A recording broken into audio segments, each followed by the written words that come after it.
Hello students, welcome to Hindi class. Hindi की कक्षा में आपका स्वागत है। आइए आज हम 12वें पाठ के शब्दार्थ और प्रश्न उत्तर करेंगे। तो आइए शुरू करते हैं।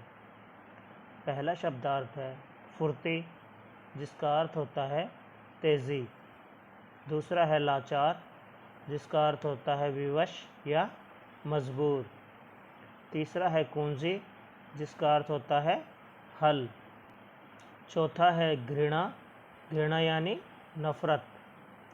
पांचवा है दुर्गुण, जिसका अर्थ होता है बुराई या दोष। छठा है यातना, जिसका अर्थ होता है पीड़ा। सातवां है ओझल, जिसका अर्थ होता है गायब होना। ओझल का क्या अर्थ होता है? गायब होना। ठीक है, तो आइए अब हम इसके प्रश्न उत्तर करेंगे। पहला प्रश्न है, पिताजी भविष्य में बाहर जाने वाले नहीं हैं, स्वामीनाथन को ऐसा क्यों लगा? तो इसका उत्तर है, पिताजी को आंगन में धोती बनियान में खड़े देखकर स्वामीनाथन को लगा कि वे निकट भविष्य में बाहर जाने वाले नहीं है।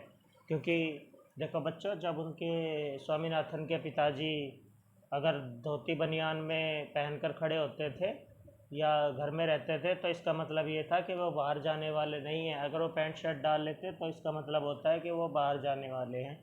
तो धोती बनियान में जब स्वामीनाथन ने अपने पिताजी को देखा तो उसे लगा कि वह निकट भविष्य में बाहर जाने वाले नहीं हैं।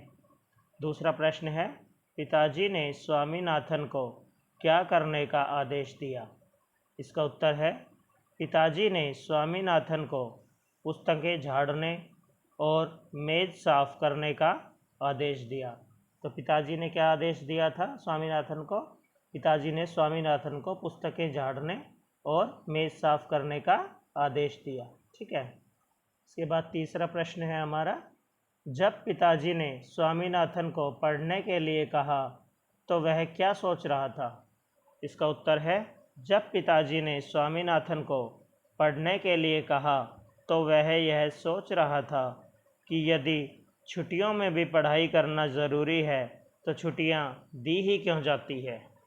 ठीक है, तो जब पिताजी ने स्वामीनाथन को पढ़ने के लिए कहा था कि तुम पढ़ाई करो, तब स्वामीनाथन सोच रहा था कि अगर छुट्टियों में भी पढ़ाई करनी ज़रूरी होती है तो छुट्टियां क्यों दी जाती है, इससे अच्छा तो है कि स्कूल ही लग जाए, वहीं पढ़ाई कर ले, है ना।